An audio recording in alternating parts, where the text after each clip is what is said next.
All right. We'll wait for everybody to come back. I think I lost you guys. Let's see. Yes. Sorry, I lost you guys. I wasn't paying attention to the clock ticking down. Yeah, oops for sure. Wasn't paying attention. We'll wait a second for if those people decide to come back. There we go. Now we're cooking with gas. Okay. I'm gonna try and see if I can share these videos on my page too. That way, if for some reason people couldn't get to watch them, then they can watch them later. I'll try and figure that out. I haven't figured it out 100% yet, but anyway, so go right back into there. So where we're at is I have my Velcro attached. Velcro's on there. I have my outline of the plates, and actually you can still kind of see part of that outline. I never wiped it off. I just left it because you can't see it anyway, so what's the point? So with all my plates outlined, my Velcro on, what I did is I took magnets that I got off of Amazon as well. Now if I can find where the hell they went. That's where they went. Okay. These guys. So I got these magnets off Amazon, and the reason why I purchased these was for a completely different purpose, but it turns out they were a lifesaver. Now, I got the ones with the holes in it. They're supposed to be able to screw these down. So, they're made to be screwed down, but I got them for a completely different purpose. So what I did with these magnets is, in order to find out exactly where I needed to put the matching snaps on here, is I put one magnet underneath and one magnet on top. And you can slide it around from the backside. So with my magnet on, I put my plate over the Velcro where it's supposed to be. Make sure I matched it up with the outline that it was on.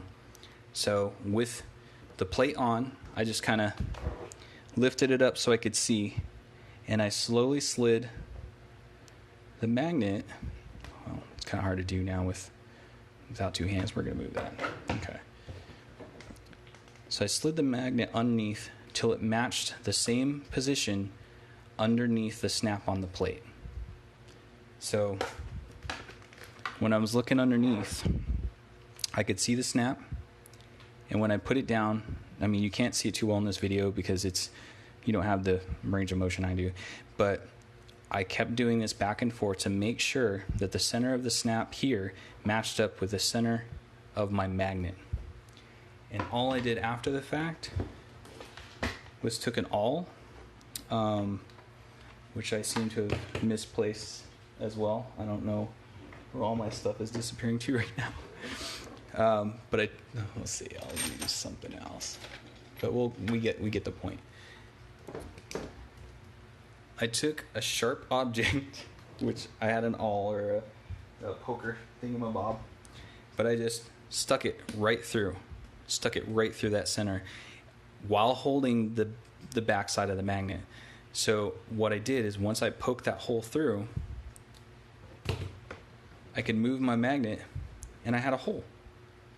So I had my exact location where I needed to put my popper. And with these poppers, it's ridiculously a simple, easy way to put this together. This or this, it gives you two options. That's it.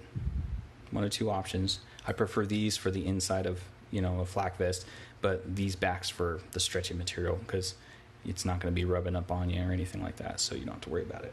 But once I had my hole, I made sure that I made the hole big enough, so I put the awl through it a few times just to stretch it out a little bit. And then I slipped this up on underneath, bloop, and I had my little post sticking out, and then you use that post and slide your piece over. So pretend the fabric is between. So you take your little popper, you slide it over, and then it comes with a tool that you put into the center of this and you hammer it down. That's it. Sometimes they have a crimper and it'll crimp it down. So depending on what your skill set is or what you're comfortable with, there's one option or the other. So boom, once you have that, you can start putting all the rest of them on with the same exact method. At least that's what I did. And it definitely helps try to make sure that everything lines up the way it's supposed to. I did mine 2 tops first, and then I did the rest. And the reason being why I did the 2 tops first is that way I make sure it didn't do this. Because if you have a top here and a corner here or something, it might shift a little bit. I had that issue with the first plate I tried.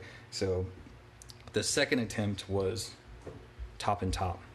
And once I had both these ones installed, I just snapped it in place, held the Velcro, like pushed the Velcro together, and continued with the magnet on every corner. So every little popper has a corresponding post. And I did it all with these magnets. It's super easy, and I'm so glad I found these. Again, Amazon, dirt cheap. And they're really easy to move, and that's it. You don't need a huge set. I bought a set of like 20 or 30 just because I like magnets.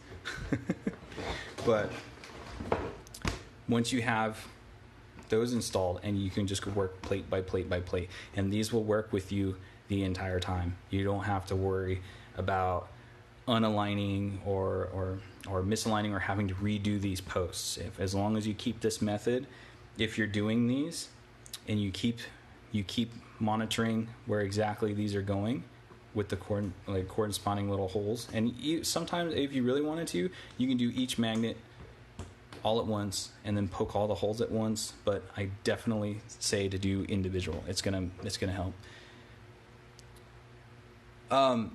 So instead of poppers, strong magnets, I thought that originally that's what I wanted these for, and that's why I got the indented ones to screw in. The problem that I'm finding, or that I found, is that because these are strong magnets, these are the neodymium magnets, are really, really strong. They are very fragile. I mean, I don't know if you can tell, but these guys got chips taken out of them and stuff, and this doesn't really, it doesn't take a lot to break them. Now, with that being said, when they're banging against each other, they will tend to crack in half. And if they crack in half, you're kind of in trouble, and you're gonna have to redo it. And eventually, if you keep poking holes and you keep having to redo things on your flak vest, it's gonna, over time, you're gonna have like a mess, and you're gonna eventually have to replace the whole vest itself, which is just gonna cause more problems. But I did have that idea. I did try to work through that, and I'm glad you asked that. These do break very easily. All neodymium disc magnets are really, really fragile. So that's what I had intended in the first place. But also the problem, not great plates when they crack. Yeah, they'll fall right off. You'll be walking around, your plates will start falling off. I did find as well that they are strong this way. The same thing as the poppers. They're strong this way. But when you slide them, they're really easy to move and slide off. And the problem is when you're doing something, like let's say, let me put these back on. I'll worry about that later. I'll just Velcro it. It's going to look janky for now, but it's all right. We don't need it to look good for this. So let's say you're going to do a pose, and you move your chest together. Now, it's doing it a lot more indentation here because there's no body behind it. But if you do that and they butt for any reason, they will come off. And then you will have a dislodged magnet. And yes, if you do, as long as there's multiple ones still holding, it will go back to where it was, but they will just pop off. And then you'll have like an overlap, or you'll have you'll have this thing going on. So you want to be super careful with that. With magnets. If you do a whole lot of magnets, you might not have the problem of it shifting, but I wouldn't guarantee it. I don't think it would be secure enough. And if they break, and you gotta start over. Any recommendations for shaping the armor itself, curves, etc.? Yes. Again, the reason why I really like the 3D printed parts is all it takes is a little heat and you can pretty much do whatever you want to it. That's it. And I'll cover that here in a second. Get finished up with this bad boy. Yeah, so that's how I got all these installed. The magnet idea I had, I wouldn't trust it.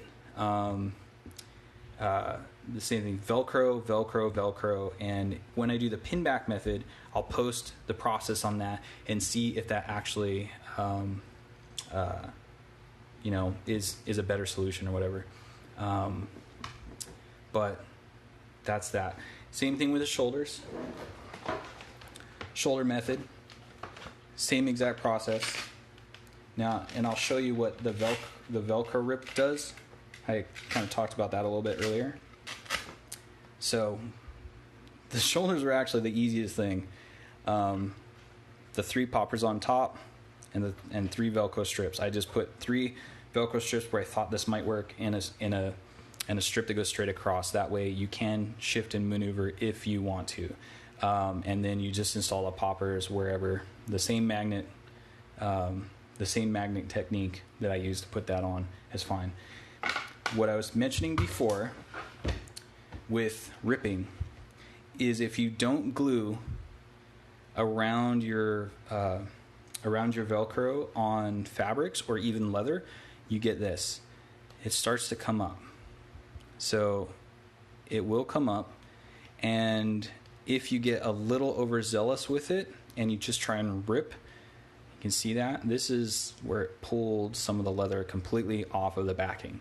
So this center strip is not necessarily the sturdiest strip anymore.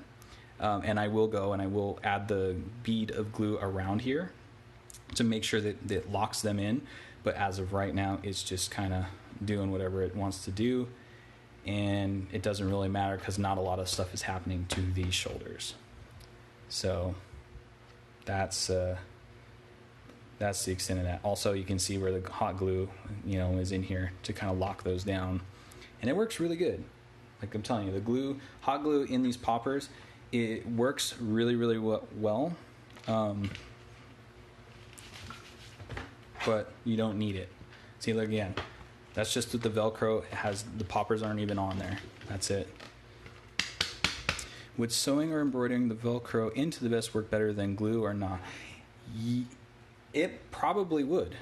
It most certainly would help, especially if you have to wash your kit, or if you're running it through wash. It would definitely help, just because it's going to be way more sturdy. Like I was talking earlier, the thing about why I didn't do that is because I don't know how. I don't have a sewing machine. I don't know how to sew. I keep thinking that might be something for me to undertake, but I haven't yet. So, but yes, if you were to sew the Velcro in, it would be way better, way stronger, way sturdier. But let me go ahead and... Oh, you could do both. You could sew and do the glue bead. Then it'll be indestructible. So here's the back side. So this is a back plate. This is also not done by MakerBake. This is done by the same guys, DHPFX. The only reason why I didn't use a MakerBake back plate is because they haven't given me one yet.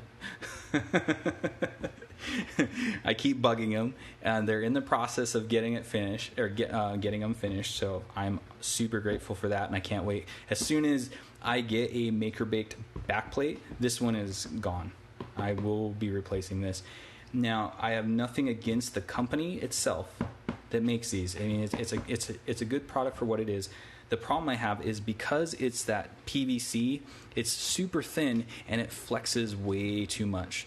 Like, there's too much flex in this. So in order to keep the shape, in order to keep it snug to my body, I actually had to go in and add reinforcement bars around the top and bottom. And I had to clamp it all, glue it all together, and try and keep it held down. And it held for a long time, but over time, with pulling this off and on my body, it did started separating on the underside.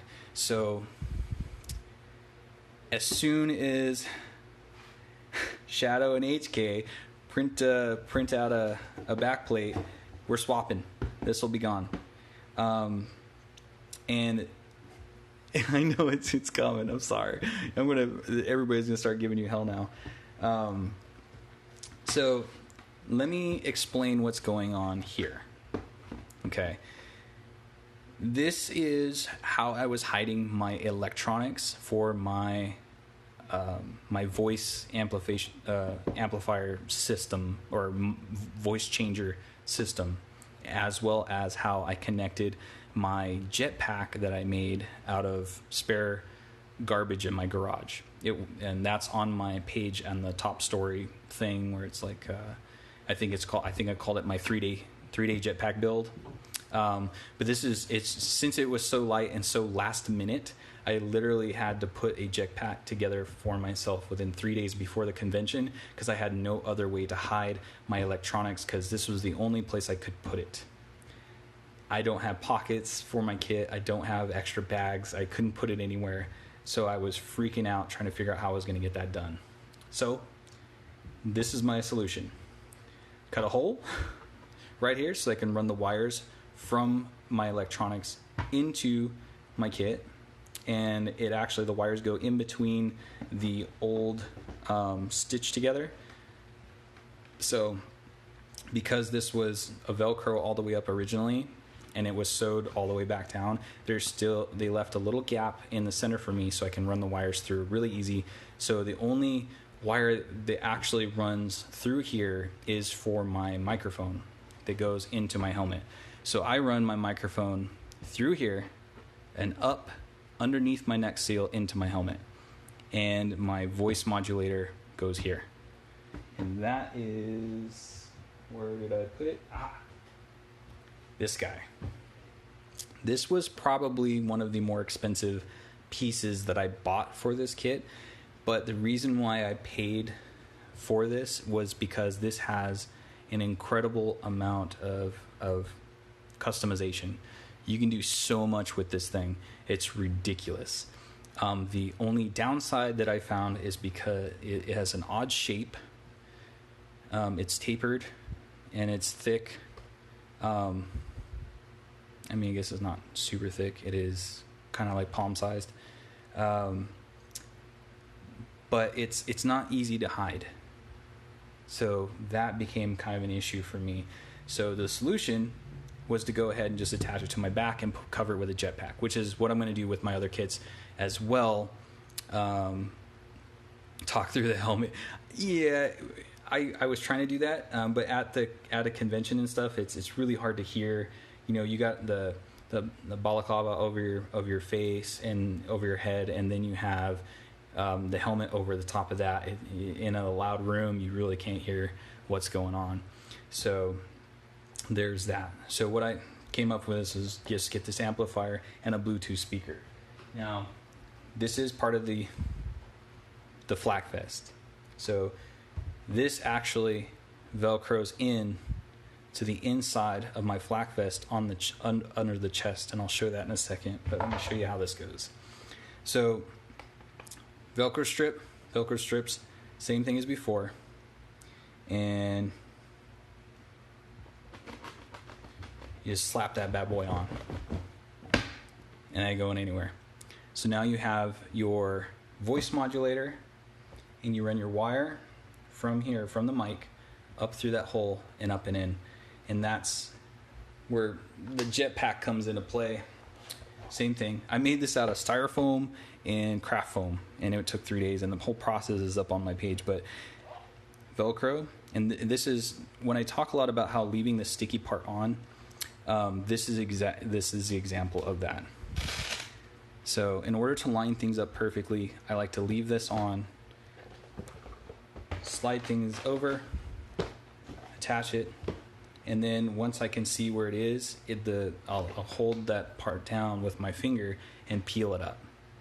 But jetpack will just Velcro right to the back plate. And that's how I attached that. The other, because it's light enough, it didn't fall off. I didn't have to worry about it coming off. It wasn't the best solution because I didn't have a jetpack. This was the only thing that I could figure out to do in that short notice. So this is what I did. So you can build a jetpack out of craft foam or styrofoam from all your Amazon purchases and build yourself a little jetpack with your own unique design and attach to a backplate without having to worry about it. And again, that's hard to come off. So that's that. So that's the little jetpack. And that's how that attaches. And the backplate, or I guess I skipped over all that, is just Velcroed. It's all Velcroed. Pull that off. So with my backplate, there's a couple things that I added to it besides the braces to keep its shape. I added a little bit of extra foam up underneath on the visible edges. So anywhere there's like a visible edge where people were going to see up under it, I wanted to have a little bit more of a thickness. So that way it looked like it could have been more armor. So even though it's black, it does go ahead and keep it looking like it's a little bit more sturdy, a little bit more structural integrity. And again, that was just Velcroed on. And there you can kind of see part of the brace bar from the other thing. This stuff is super flimsy. This super thin plastic, it doesn't hold, like I said, doesn't hold its shape at all. It, especially if it's hot, this is gonna warp. You can't even leave this. You can't even leave this out in the sun, or you can't be outside with it too long before it softens up and it starts reshaping itself. That's why, again, the 3D printed parts hold their shape. It takes a lot more heat for them to do anything. Heat guns or leaving it in direct sunlight for 48 hours or 24 hours or whatever, as much sunlight you can put on there, then you can start like getting it a little bit more soft. But this is flexy. This stuff is thin. So I don't really like messing with it now. So that's that. So Velcro the side to the flak vest, and then for on and offs, that's how easy this is. So, boom. And like I said, the cords come up through in here, and that's that. And now with the speaker, what I did is I couldn't figure out where to put the speaker. Lots of people were saying put it in a pack or put it in a pouch or put it in your belt or something, and I none of it seemed to work really good for me. I couldn't figure out the best place to put it, so I ended up doing, which is adding Velcro. This is just a cheap $20. This is $20. This little speaker from Philips on Amazon is like $20, and this thing is incredible. It's really loud, and it lasts a really long time. The battery life on this thing, I think, is 4 to 6 hours. It did not die when I was trooping all day long. What up, Dominic? Dominic Pace, everybody, the real life bounty hunter in the house. So what I did is I Velcroed it and slipped it on the inside. So it actually sits right here. And it doesn't change the shape on this, on the how it actually looks inside or outside. So when you're wearing this, you can't see the speaker at all. It doesn't show up anywhere. I do have an extra pad that is up underneath this on the inside that helps keep the leather up against this edge so you don't have a gap. So if you don't have bulgy muscles and you're not like built like a brick shithouse, this will kind of dent in and you have this gap up under here that I don't like. So in order to alleviate that, I added padding up under here. Now this doesn't sit on your chest, it sits above your chest, closer to your clavicles, your collarbones. It sits higher up, so that way it gives that extra push out, so it keeps the fabric from actually dipping in. It keeps the fabric flat with your collar plate, so you don't have to worry about it. And here you can kind of see where that's where I had my speaker. You know, you can stick it anywhere. This, I'm just sticking it there for whatever, and it doesn't go anywhere. Once it's in there, and it's loud enough. It's really loud enough where you can see or you can hear it through the leather. I mean, this is not super thin. This is pretty thick, and you can hear it straight through. And the wires aren't. You're not going to get caught up in a lot of wires. These are Bluetooth compatible, so in the event that you didn't want any wires, you can just Bluetooth connect that to your speaker box if you have one that has Bluetooth on there, so you don't have to worry about it. But that's how I did that. That's really cheap, really easy, out of the way. You don't have to worry about it. Boom, bam. And that's that. And like I said, like with that padding, you can kind of see it pushes this up against, so I can't really stick my finger under there. So it looks good when you're in photos. Because if you've got this sunken in or this divot, it's going to show up. All these shadows here are going to show up. So you want to make sure to avoid that, like keeping that nice and flush. And again, this kind of looks like it's all off kilter because there's nobody in it, and this plate is not on there. But that's the flak vest. This is same process for the upper plate, Velcro, and poppers. Velcro is going to be the lifeblood of the majority of your kits. I cannot stress that enough. Velcro is definitely the way to go, and you can buy rolls of it like this, and this is a lot bigger roll, on Amazon for really cheap, or you can get it at a hardware store, fabric stores, stuff like that. Sometimes they'll come in little boxes like this, which don't really do all that great because it's not much in there, but holds up to 10 pounds. And these things, definitely not 10 pounds. You'll be good to go. So that covers our flak vest. That covers how we attach these guys. Let's see. Velcro, buttons. We got the back plate on. What was I going to say about the rest of this stuff? Let's see. Krylon paints. I do not use Krylon for any of my painting. Let's set this aside. All my painting is done with I use Rust-Oleum primer filler. This is what I use on all my parts, all 3D printed parts.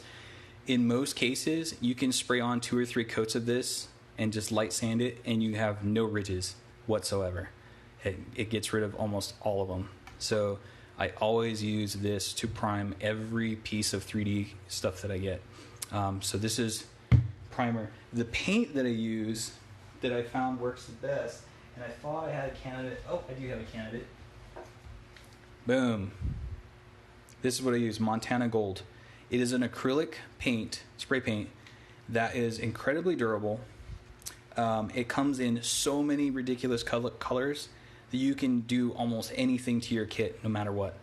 Like, there is going to be a color for you. If you want crazy purples, pinks, blues, greens, dark colors, earth tones, whatever, they have colors for you.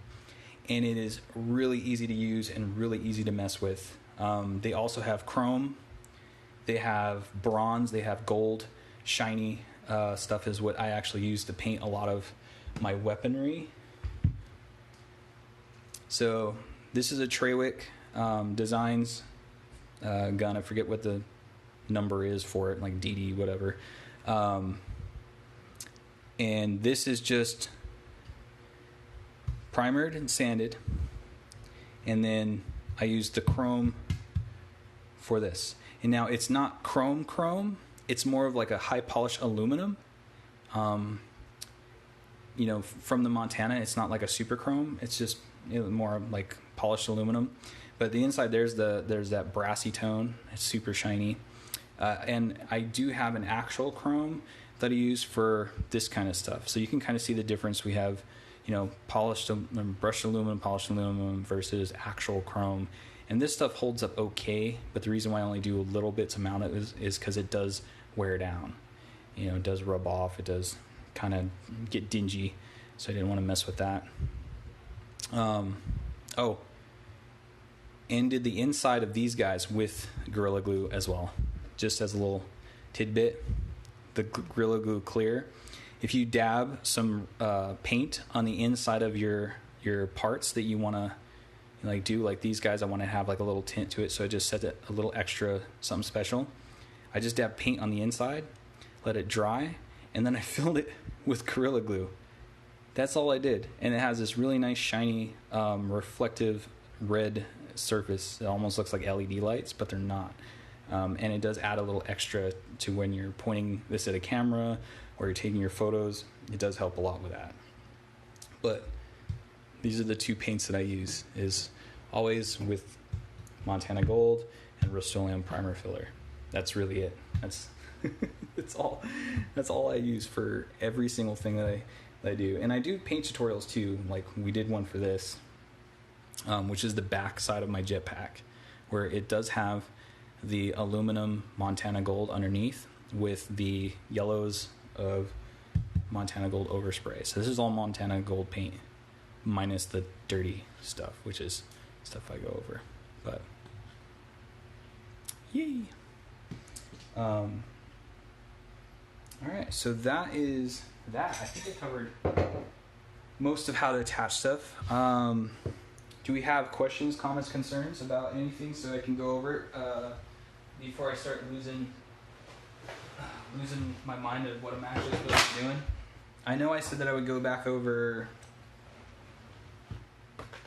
Yes, I will. Yeah, I will definitely do more of these. I'm getting another rifle in. I did a custom design rifle with Chad Trawick, this guy. So I just did a custom design rifle kit that is similar to the Mandalorian's rifle, but it is more like it's like a combo between Mandalorian rifle and Boba Fett's holiday special rifle, the Amban. So I did a combo, we came together, put our heads together, and we made up something. So when I get that in, which should be next week, I think, hopefully, we'll be able to put that together, and I'll do paint tutorials with that. I might even actually go into gold leafing. If anybody's interested in that, let me know, because then I will go ahead and do it. But I want to gold leaf the end of it so I don't have to actually spray paint it, so it comes out shiny and it stays shiny. Because gold leafing always stays shiny, which I really like about that. But let me go over the cod piece one more time, so that way I don't forget. And this is, again, something that I came up with that I think will help a lot of people, especially in a Boba kit, or anybody who has a cod plate, period. This should help. It should really, really, really help. But we'll go back to the beginning with this.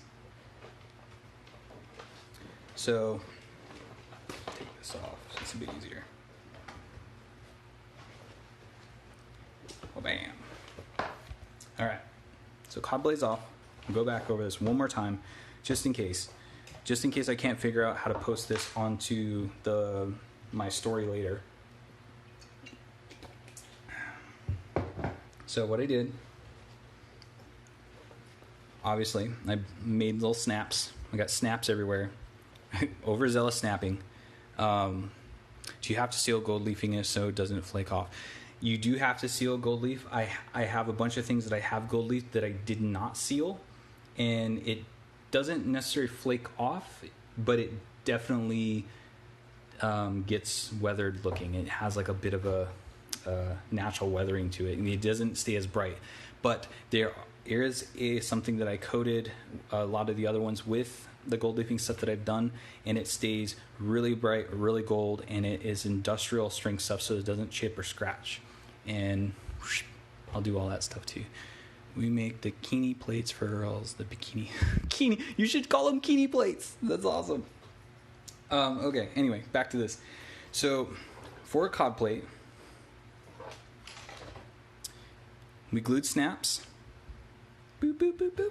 You know, I put 4. You don't have to put 4. I just had 4 because I got a little crazy with it. And originally, like I said before, they were buttoned right here. Now, it looked okay. It was a little low. Not a lot of low. It was just a little low. And they popped every time that I tried to sit down or do any sort of dramatic pose. So you don't necessarily have to do this, but you do have to do this as far as I'm concerned. With this method, you're going to need to do this. So glue in your little poppers, let them set 24 hours. You want to get some nylon strapping. And I don't sew. I don't do any of that. So if you don't have a sewing machine, you don't know how to sew, this is even better for you because we don't need to do it. We get rid of that step. I just cut 2 little pieces of nylon strap. I looped it through these itty bitty buckles that you can get on Amazon or craft stores, stuff like that. And then smash a popper on there. And same thing with the other side, popper. I do like the these flat domed parts that come with the poppers rather than the abrasive, like sharp edged ones, especially when they're rubbing on anything close to your body. So once you have this all set up, and you can leave this part off if you want, attach a popper up underneath to where a buckle will go, or if you have a one piece, it's the same thing. Anywhere your waist line is going to go, it's always good. Like if you have this, like let's say your kidney belt or whatever is going to go over it. So if you have a one piece and this is going over the top of that, that's fine. Put it up underneath this stuff because you want to make sure that this is held in a little bit more securely. So if you have your popper up underneath and this is tight to your body, it's going to hold it down and you don't have to worry about a failure. So with that being said, I'm throwing stuff around. Go ahead and put your popper up under like that, and you got a little buckle. And always have it up underneath again because the belt will give you security. Have that little drapey down. And the best, what I like about this the most is I just leave these attached. I had it there just so I can take this on and off like a little easier. I thought it would be easier, but it's really easier just to leave it unattached. So then you can add Velcro. I used to have Velcro. I took the Velcro off. No Velcro. Whatever, it's gone. So with these glued on, and gotta see, this is what happens. You gotta have the popper facing the correct way. Okay, all you gotta do, snap that bad boy on both sides because I did it on both sides. Boom, and that is connected to your upper midsection, so you don't have to worry about it. And with the belt secured, it's going to hold these poppers down, and you don't have to worry about them coming off. Okay. Now, the underside, same thing. Again, nylon strap. There's a separate piece I just added on there for extra. You don't have to put 2, but I like putting 2, especially with the contact points. It's easier that way. Sewing's not my strong suit either. But yeah. Popper, snap that bugger right over the top there. Just get a little flapper, smash it in there. Same thing, smash that bad boy in. And that way, you can leave this connected, or you can leave it to where this hangs from the backside. Either way, but this is definitely the way to go. So, flap that over, and this goes up and under. So while this is on, run that up and under. So this is your butt, so nobody's confused. And I have the same thing on this. I added a popper to this, just on the back there. It doesn't need to be secured down. I have found you don't really need it because most of the tension is pulling straight down, and this is secured enough with the stitching that it's not going to go anywhere. So if you have a one-piece jumpsuit, it might be a little different for you depending on how you're going to make that operate. But if you have the one piece, I'm sure it's easy to figure out. It's really, really good to go. So with the buckle, just go ahead and you can reach around by yourself. You don't need help with this. You can snap it in there, and then that's it. So your cod piece is held on there really, really well. It's not going anywhere. It does have because it has the bungee strap, you get a lot more freedom, a lot more mobility, and it stays tight up against your body. When your body is in this, it's going to stay, and it's going to stay the correct in the correct position. It's not going to sag. It's not going to do these weird things. It's not going to slide around. So this definitely is the way to go. I'm sure you can. There's a different way to do the upper clips, but this is the way that I found works the best for me. But that's really that. Stops is easy. It's this side of this side of the stuff. This terrified me too. Figuring out how to do all this, like I said, this was my first kit that I've done, and this was terrifying to me, and I kind of stressed that a lot to the people who know that I was doing this. This was terrifying to me, and I went a little overzealous with it. Again, like you can see the snaps. I did the pants first. I attempted the pants first before I did anything else. Before I messed with the flak vest, before I did anything, this was my practice. I learned how to do the poppers really well with this. I learned how to do snaps and nylon strapping with this. I did not go straight into the flak vest because I did not want to screw it up. Because if you screw that up, man, that's another. You got to wait for a maker to get you a new one, and it's a lot of stress and a lot of time wasted. So always mess with your makeshift, or if you don't want to even mess with this, if you're afraid to screw these up, or like your flight suit, if you have a full flight suit, practice on some random clothing, some old jeans, just practice on that stuff, and you'll find really quick that you'll figure out the bugs. You'll mess around with the kinks. You'll make sure that you know how to make this work. Yeah, don't stress. Easier said than done, as far as that goes. But that's it. And I do like the 2-piece rather than the 1-piece jumpsuit, because you have a lot more freedom and mobility. With the 1-piece jumpsuit, you tend to have a limited range. So, because it's not going anywhere, it's not going to give you stretchiness. It's not going to move around with you too much. So I did the 2-piece. So this is obviously the bottom. And I do have the upper section, which is over here. Which is now dusty because I threw it on the floor. This is the upper section. Same thing. So the material on this is really breathable, super stretchy, all the way through your whole torso. And this is the reason why I bought this. I bought this specifically because all the areas that my flak vest was going to be covering is breathable material. Because without that, you are going to cook. It is hot as fuck. It is terribly hot. Especially out here in the summer, you're going to bake to death. So, hey, how's it going, Commando? So that's what I used specifically for my upper half. So it's super stretchy material. It's very, very breathable. And the sleeves are perfect. They pretty much match up exactly with the lower half.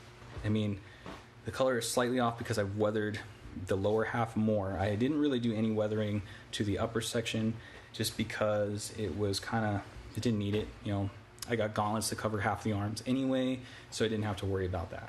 So again, and it's got a nice little tight neck seal already, so it's really, really easy, and it keeps everything tight, keeps everything connected, and you have more range of flexibility, and you can do more with your photos. And really what we're doing this for is photos and to have fun and to go look cool in front of everybody else. Yeah, it is hot out here. Even today, right now, I'm actually really hot over here.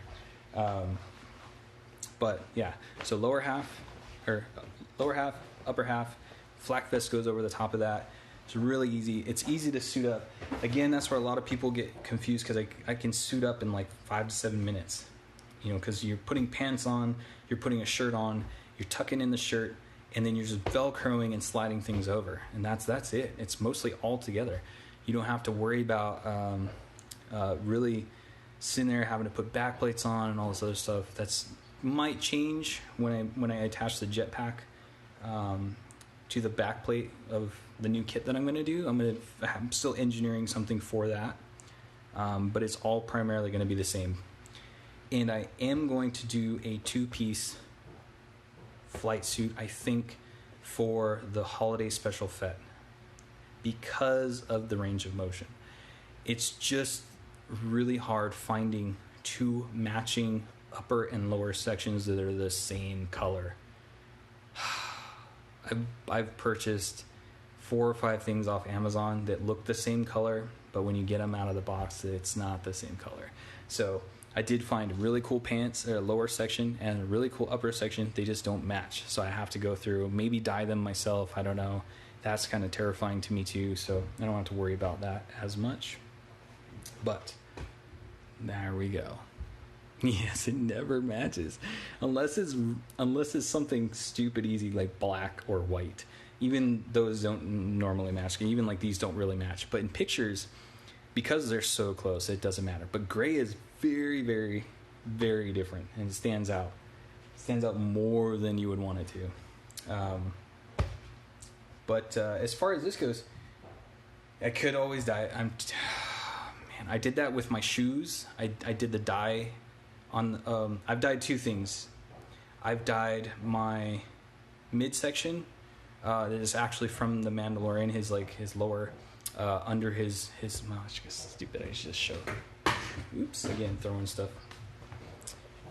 I dyed this, and I didn't dye it with fabric dye though. I dyed it with tea and coffee. That's what happened. A lot of tea bags and a lot of coffee, and I dyed this to the perfect color. It was not this color. It was way closer to a very, very light tan beige. Like, I mean, really, really light. Yep. Dyeing stuff's fun. But if you're doing any other color other than this, you got to mess with actual clothes dye or fabric dye. But this is just tea and coffee. That's all it is. I brewed a whole bunch of tea, took a whole bunch of leftover coffee, and I poured it all in a pot, and I jammed this into the pot and let it soak for 24 hours. That was it. I mean, it changed to the perfect tone, and I was super stoked. And I did the same thing for this belt. This same process. I dyed this as well. This was white before. This was almost pure white. And I didn't know it was white. I thought it came in this color, but it did not. So I went ahead and dyed this the same way.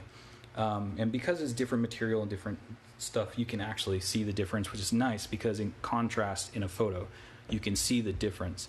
And that's what we want. We want to keep it similar, but we want to keep it different all at the same time. And I will say that if you're dyeing these any other color other than that, it's a little bit more of a pain in the ass. As I can show you this, it's my only thing I've done with fabric dye. It was the same thing as this one. I bought a 2-pack. They're not different colors. I bought a 2-pack. They both came white. And I went ahead and dyed this with fabric dye. And it's not the greatest, I will say. And I might not actually even need this or use it. But just in case, I have it for my other kit. It's not for this kit. It's for my other kit.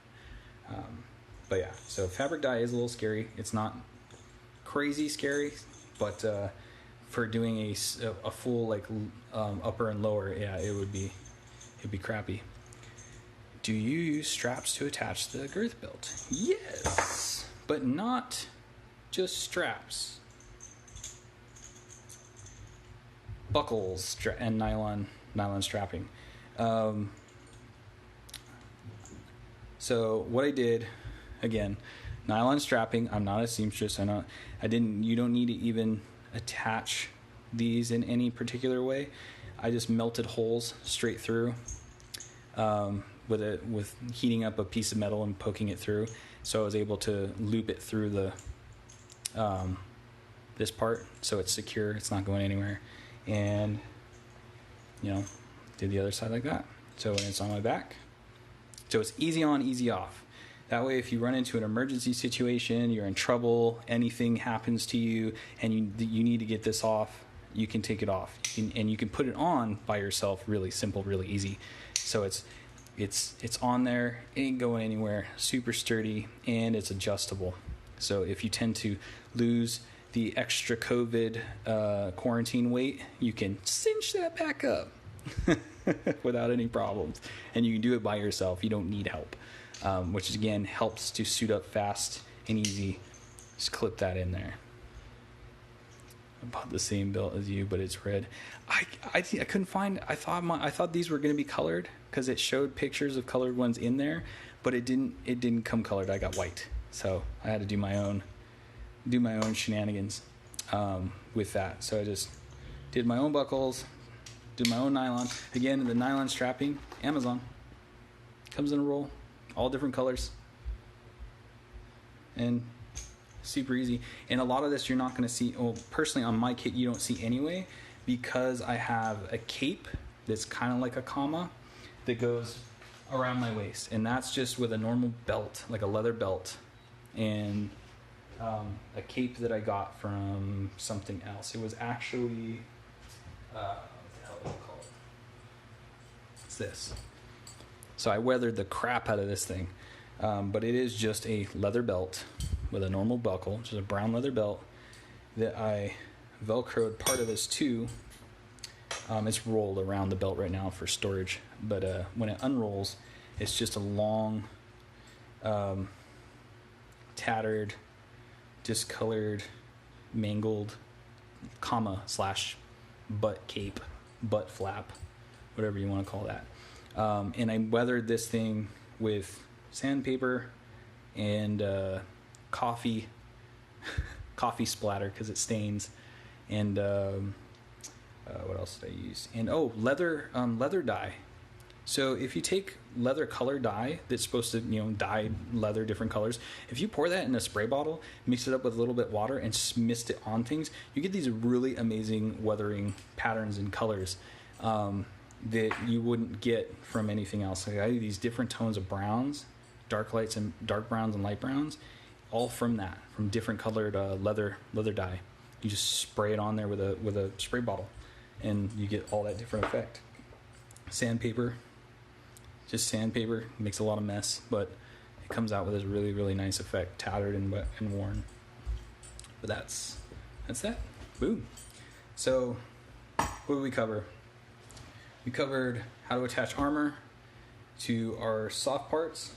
We covered a little bit about dyeing soft parts and weathering some stuff. Is there anything in particular you guys have questions for, or anything that anything at all while we got you in here? We can go over whatever. I guess we got a little bit of time left, so you let me know. Ask me some questions. Figure some stuff out. We're all left in here, 9 people. How many belts do you have on your holiday special kit? How many belts? How many belts do I have on the kit? Well, really, the only belt that I have is this one. But I might not even. Oh no, that's not true. I lied. Just kidding. I have this, which is belt and holster, and that is from Fan Fiction Props. Where are those guys at? Boom! Fan Fiction Props. Boom! He's actually made both my belts for both my kits, and they're really nice, really sturdy, really, really awesome. I still have to do a little weathering on these. I haven't got around to that, but this is the belt for my holiday special. Velcro on, Velcro off. Super easy to put on and off. This is going to go underneath that, I believe. I haven't made the commitment yet because there's a bunch of different pictures from different ones that say different things and what it should look like. So this may or may not even be used, so I might just get rid of that or give it away to somebody who wants it. I don't know. But this is really the only belt for that. Oh, you're so welcome, Alexa. Or Alex A or Alexa, which I'm sorry, probably Alexa. I'm glad I get to help and answer some questions and kind of show off what I know. I'm still new to this whole thing. Still trying to get it all worked out, work out some kinks and whatnot. But I like the engineering side of putting all this stuff together. I like figuring these problems out. So every time I find something, I like to share that, because if I can make everybody else's life easier with doing this stuff, we'll have more people doing it. And I believe that this community is strong, and we need more of it. Why not? It's fun. It's really, really fun. But I'll go ahead and let you guys go. I'm going to go grab some lunch because I haven't eaten yet. If you do have any questions about anything else, always feel free to hit me up. Send me a DM. It doesn't matter. I usually try to get back to things really quick. And if I don't, you give me a couple hours usually. And if I don't know the answer, I might know somebody who does. And I'll try to get that information to you. I love sharing stuff with everybody. I love everybody's interest in all of this stuff. I really do. I appreciate it. And I will, there has been a bunch of people ask me if I'm going to do giveaways. And I haven't figured that out yet.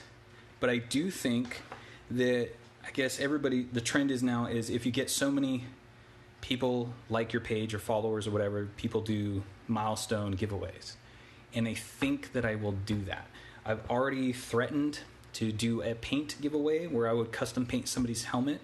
And I haven't really thought of the logistics of most of that yet. I might have talk to MakerBait guys for some of that stuff and figure that out. But I'm also probably going to be doing a little something different for a giveaway too. Who knows? So I will say that the next tutorial thing that I'm going to be doing or talking about is probably electronics. Like the light kits that I purchased to install into my jetpack. Maybe go over the voice modulators and stuff and how I have my helmet set up on the inside a little bit more. That way we get a whole lot more information on how to do certain things to make us more functional. We like function. But thanks for everybody stopping by. I really liked it. I'm glad you guys all came in and hung out for a while. I'll try to see if I can post these up so that way you can go back to them later on if you need to go over some more information. But other than that, why don't you guys have a good day? Aloha. And I'll see you guys soon. Yeah? Yes, helmet walkers. Definitely. We'll definitely go through that. Bam. Finger guns. All right, you guys. It's been a pleasure. I really enjoy this, and have an amazing weekend. Stay safe and sane, and look forward to seeing all the rest of you guys' stuff. All right. Shoots.